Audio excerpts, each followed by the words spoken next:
Hello friend, आप सभी का स्वागत है एजुकेशन लाइन में। दोस्तों, इस वीडियो में हम बात कर रहे हैं, आप सभी देख रहे हैं, अर्धवार्षिक परीक्षाएं आपकी चल रही है और क्लास 12th के लिए इतिहास का जो पेपर है वो हमें अभी अभी मिला है। तो दोस्तों, इस पेपर को मैं फटाफट से सभी छात्रों के साथ शेयर करना चाहता हूं ताकि सभी छात्र पेपर को अच्छे से देख ले। अगर दोस्तों ये पेपर आपका आता है तो दोस्तों आपके लिए बल्ले बल्ले हो जाएगी। तो चलिए दोस्तों, मैं पूरा पेपर यहाँ पे एक्सप्लेन कर देता हूँ कौन कौन से क्वेश्चन आपके आ रहे हैं, और साथ ही में इसकी PDF फाइल है दोस्तों, वह टेलीग्राम पे और हमारे फेसबुक ग्रुप पे अपलोड करने वाला हूँ, तो आप वहाँ से इसको डाउनलोड कर सकते हैं। ठीक है, तो चलिए यहाँ पे मैं बता देता हूँ। अब जैसा भी दोस्तों दिखाई दे रहा है पेपर, तो अच्छी बात है, पेपर तो मिला कम से कम, तो आप फटाफट से इसको देख ले। यहाँ पे देखिए, पहला क्वेश्चन है, बुद्ध की शिक्षाओं का संकलन किस ग्रंथ में किया गया है? तो दोस्तों, वेदों में, पुराणों में, त्रिपिटक में या अशोका बर्धन में? तो दोस्तों, त्रिपिटक में किया गया है। बंगाल में इल्तमहारी बंदोबस्त कब लागू किया गया? तो दोस्तों, मुझे खुद को सही से नहीं दिख रहा, लेकिन दोस्तों पेपर आप देखने की कोशिश करिए। अगर ये पेपर आता है तो दोस्तों आपके लिए बहुत ही ज़्यादा हेल्प मिलने वाली है। आपके पूरे 80 में से 80 अंक है वो आ जाएंगे। ठीक है, नेक्स्ट देखिए यहाँ पे, सोने के सिक्के सर्वप्रथम किस वंश के राजाओं के द्वारा जारी किए गए थे? मौर्य, कुषाण, सातवाहन या गुप्त शासक? अगला देखिए यहाँ पे, आदि ग्रंथ साहिब में किन की वाणी को संकलन किया गया है? तो दोस्तों, आदि ग्रंथ साहिब में कबीर जी की वाणी को संकलित किया गया है। नेक्स्ट देखिए, पुरातात्विक बीबी लाल ने महाभारत से जुड़े हुए प्रमुख स्थल की खुदाई 1951 से लेके 1952 में की थी। ठीक है, तो यहाँ पे दोस्तों, जो बीबी लाल और बीबी थापर थे दोस्तों, उन्होंने जो आपकी मोहन जो सॉरी हड़प्पा सभ्यता थी, उसमें जो कालीबंगा सभ्यता है उनका, और बहुत सारी सभ्यता हैं जिनका उत्खनन उन्होंने किया था। तो यहाँ पे आपको बताना है, मगध में किया था, मथुरा में, द्वारिका या हस्तिनापुर में। नेक्स्ट देखिए यहाँ पे, मौर्य वंश का अंतिम शासक कौन था?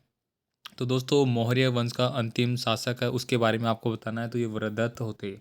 नेक्स्ट देखिए, रिक्त स्थानों की पूर्ति यहाँ पे करना है। चिश्ती संप्रदाय की स्थापना भारत में कब की थी?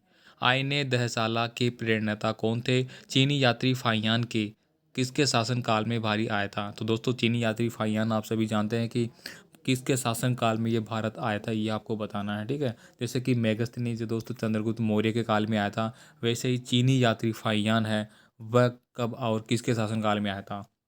नेक्स्ट देखिए, महाभारत का उप देशात्मक अंश कौन सा है? कैलाश नाथ मंदिर कहाँ पे स्थित है? भारत का नेपोलियन किसको कहा जाता है? तो दोस्तों, भारत का नेपोलियन यानी कि चंद्रगुप्त द्वितीय जो है, विक्रमादित्य जिसको जानते हैं अपन, ठीक है, समुद्रगुप्त भी से जानते हैं, उसको कहा जाता है। नेक्स्ट देखिए यहाँ पे क्वेश्चन अगला है, संबलों ने 1885 ईस्वी में विद्रोह के नेतृत्व में क्या किया था? नेक्स्ट देखिए यहाँ पे, मुद्रा राक्षस का संबंध किससे है? दोस्तों, ये आपको बताना है। अष्टाध्यायी अर्थशास्त्र, तो दोस्तों अर्थशास्त्र पुस्तक है, वह किसके द्वारा लिखी गई थी, ये आपको बताना है। तो दोस्तों, जो मेगस्थनीज है उसने इंडिका लिखी थी, ठीक है, या अर्थशास्त्र लिखी थी। ये सभी का संबंध दोस्तों आपको आपस में बताना है। जैसे कि फोक की ये दोस्तों किसने लिखी थी? तो फाहियान था दोस्तों, इसने लिखी थी ये। मृग कटिकम दोस्तों, ये विशाखा दत्त जो थी उसकी हो गई, यहाँ पे वह हो गया। ठीक है, और मुद्रा राक्षस है दोस्तों, उसका संबंध शूद्रक से था यहाँ पे। ठीक है, मृग का चीटम, मुद्रा राक्षस, थोड़ा सा मैं कन्फ्यूजन हो रहा हूँ यहाँ पे। अर्थशास्त्र दोस्तों किसके द्वारा लिखी गई थी? यहाँ पे पाणिनि भी दिया गया। अष्टाध्यायी दोस्तों पाणिनि की हो गई। ठीक है, और इंडिका दोस्तों मेगस्थनीज की हो जाती है। इस तरह से दोस्तों आपको इनको मिलान करना है। तो ये एक पेज हो गया। नेक्स्ट पेज की बात करते हैं यहाँ पे। तो दोस्तों, डायरेक्ट जो स्कूल से पेपर लीक हो रहे हैं वो पेपर यहाँ पे आ रहे हैं। तो जो पेपर दे रहा है दोस्तों, वो स्पष्ट रूप से पिक्चर भी नहीं खींच पा रहा, यानी कि अब छात्र क्या देखेंगे आप समझ सकते हैं यहाँ पे। ठीक है, लेकिन फिर भी दोस्तों देखो, फटाफट देखो, जो क्वेश्चन आपको समझ में आ रहा है वो तो देख ही लो। यहाँ पे देखिए, क्वेश्चन मुझे आ रहा है, यहाँ पे एक वाक्य में आपको उत्तर देना है। दोस्तों, मैं आपसे रिक्वेस्ट करूंगा कि प्लीज़ चैनल को आप सब्सक्राइब करने के अलावा बेल आइकन जरूर प्रेस करें, ताकि नया वीडियो का जैसे ही नोटिफिकेशन होता है वो सबसे पहले आपको मिल जाएगा। बाकी आप कमेंट कर सकते हैं, वीडियो को लाइक शेयर करें दोस्तों को ज़्यादा से ज़्यादा, ताकि सभी के पास ये पेपर पहुँच जाए। बाकी पेपर को दोस्तों आप टेलीग्राम से फटाफट डाउनलोड कर लीजिए। यहाँ पे देखिए दोस्तों, दिखाई नहीं दे रहा है। नेक्स्ट देखिए, यहाँ पे देखने की कोशिश करिए आप। अगले जो बड़े क्वेश्चन दोस्तों यहाँ पे दिए गए हैं, मौर्य साम्राज्य के शासनकाल की दो कारण है वो आपको लिखना होगा। गुप्त काल की जानकारी की कोई दो जो कारण है, जो स्रोत है वो बता सकते हैं कि गुप्त काल की जानकारी किस किस से पड़ी है। ठीक है, इलाहाबाद स्तंभ अभिलेख का टिप्पणी लिखिए। दोस्तों, इलाहाबाद जो स्तंभ अभिलेख है उस पर आपको टिप्पणी लिखनी होगी। ठीक है, और नेक्स्ट है यहाँ पे, गुप्त वंश से संबंधित कोई दो राजनीतिक, यानी कि गुप्त शब्द था आपका, उससे संबंधित कोई भी दो जो राजनीतिक कारण थे उनके नाम आपको लिखने हैं। ठीक है, नेक्स्ट देखिए, महाभारत आजीवन स्पष्ट नहीं दिख रहा दोस्तों यहाँ पे। पुराणों की संख्या कितनी थी ये आपको बताना है, किन्हीं 2 पुराणों के नाम आपको बताने हैं, ठीक है। और यहाँ पे दिया गया है दोस्तों आपको शोध शब्द से क्या तात्पर्य है।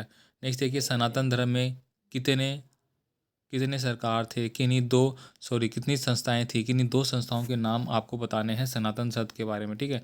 नेक्स्ट देखिए यहाँ पे क्वेश्चन नंबर 10 है, बुद्ध की जीवन में लुम्बिनी व कुशीनगर जो दोस्तों बुद्ध का जो जन्म था उनके संबंधित यानी कि लुम्बिनी और कुशीनगर थे वो बहुत ज़्यादा इंपॉर्टेंट थे, तो इनका महत्व है, जो ये स्थान थे इनका महत्व आपको बताना है। तो दोस्तों मैंने जितने भी क्वेश्चन मेरे को अच्छे से दिख रहे हैं मैं आपको एक्सप्लेन कर रहा हूँ, सभी को पढ़ के बता रहा हूँ ताकि आप रीड कर सके, इनको टिक मार कर सके और लिख सके कि हाँ ये प्रश्न आपको कल आने वाले हैं।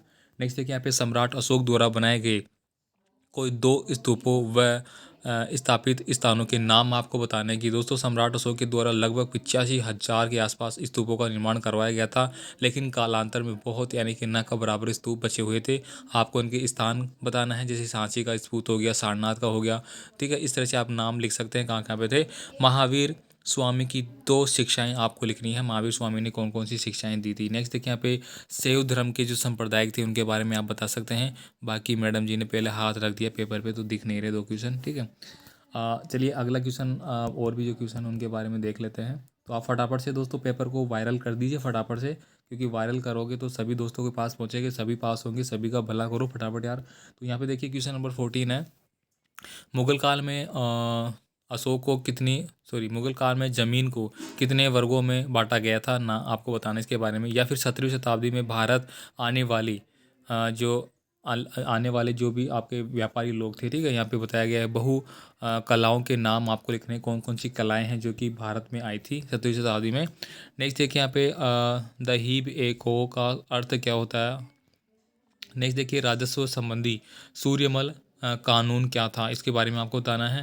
क्वेश्चन नंबर अगला देखिए यहाँ पे समझ में नहीं आया दोस्तों, मौर्य काल से संबंधित विकसित जो शासन व्यवस्थाएं थी उसके विचार डालना है, उस पर व्याख्या करनी है आपको। प्राचीन भारतीय सिक्कों का इतिहास लिखिए दोस्तों। प्राचीन कालीन जो भारतीय सिक्के थे जो चलाए जाते थे, जैसे कि चांदी के सिक्के हो गए, तांबे के हो गए, ठीक है, जो निस्क की मुद्राएं थी, सोने की मुद्राएं थी, उनके बारे में आपको वर्णन करना है क्या कुछ था। अगला देखिए यहाँ पे महाभारत काल में विवाह का क्या उद्देश्य था। महाभारत काल में विवाह का उद्देश्य क्या था, इनके प्रकारों की विवेचना आपको करनी है। नेक्स्ट देखिए वैदिक कालीन वर्ण व्यवस्था में विभिन्न वर्णों की जो स्थितियाँ थी वो क्या थी ये आपको बतानी है। तो दोस्तों वर्ण व्यवस्था के बारे में बहुत अच्छा क्वेश्चन पूछा गया है, ठीक है, आप यहाँ को आंसर देना होगा। तो दोस्तों फटाफट से सारे क्वेश्चनों को देख लीजिए, सब्सक्राइब कर लीजिए, बेल आइकन दबा लीजिए, वीडियो को लाइक कर दिया, ठीक है, और बाकी दोस्तों को तो भेज ही दीजिए, बाकी आप कमेंट भी कर सकते हैं, ठीक है, पेपर के रिगार्डिंग। बाकी ज्वाइन जरूर करें हमारे टेलीग्राम ग्रुप और फेसबुक ग्रुप और हमारी वेबसाइट, उनको ज्वाइन जरूर करें, वहाँ पे मैं पूरा पेपर है वो आपको अपलोड कर दूंगा, ठीक है। अगला देखिए यहाँ पे दोस्तों क्वेश्चन नंबर आपका 19 है, भारत में मुगल काल के समय जो चांदी के का कौन कौन से जो कारण थे बनाने के उनको आपको एक्सप्लेन करना है। नेक्स्ट है कि यहाँ पे मनसबदारी व्यवस्था क्या थी, इसकी कोई 3 विशेषताएं आपको बतानी है, ठीक है, जो अकबर के द्वारा स्टार्ट की गई मनसबदारी व्यवस्थाएं थी उनके बारे में आपको एक्सप्लेन करना है। क्वेश्चन नंबर 20 देखिए, ये शेरिया और का सरिया सूफी परंपरा के बीच में एक ये बताया गया है, दोनों को आपको स्पष्ट करना है। यहाँ पे भक्ति आंदोलन से जुड़े नैनवार संतों का संक्षिप्त में आपको वर्णन करना है। दोस्तों जो भी आपके भक्ति काल से संबंधित इंपॉर्टेंट जो क्वेश्चन है वो आपको यहाँ पे पूछे जा रहे हैं, इनको आप अच्छे से देख ले, ठीक है। अगला देखिए यहाँ पे सूफी परंपराओं के इतिहास के पुनर्निर्माण के लिए विभिन्न स्रोतों के नाम आपको लिखने हैं। नेक्स्ट देखिए क्वेश्चन नंबर 22 है, ये तो हो चुका दोस्तों, स्तंभकारी बंदोबस्त क्यों लागू की गई, इसके महत्वपूर्ण दुष्परिणामों को आपको प्रकाश डालना है। और यहाँ पे दोस्तों देखो संतालों के विद्रोह का एक निबंध आपको लिखना है। क्वेश्चन नंबर 23 देखिए, दिए गए मानचित्र में आपको इनपुट करना है, मानचित्र पूर्ति ये आपको करना है। यहाँ पे आपको क्या क्या लिखना होगा देखिए, यहाँ पे बताया गया अशोक का अंतिम युद्ध स्थल। दोस्तों अशोक ने अंतिम समय में युद्ध कहाँ पे किया था, तो आप सभी जानते हैं कि अशोक ने अंतिम युद्ध कहाँ पे किया था, ठीक है। अगला देखिए अमरावती स्तूप, गिरनार महाभिलेख जो कि गुजरात में स्थित है, विश्व का प्रथम विश्वविद्यालय, ठीक है, सांची का स्तूप है, महावीर स्वामी का निर्माण स्थान, विष्णु मंदिर जगन्नाथपुरी, स्थायी बंदोबस्त लागू करने का प्रथम क्षेत्र। तो इनको दोस्तों आपको मानचित्र में इंगित करना होगा। तो दोस्तों पूरा पेपर है वो मैंने आपको एक्सप्लेन कर दिया है।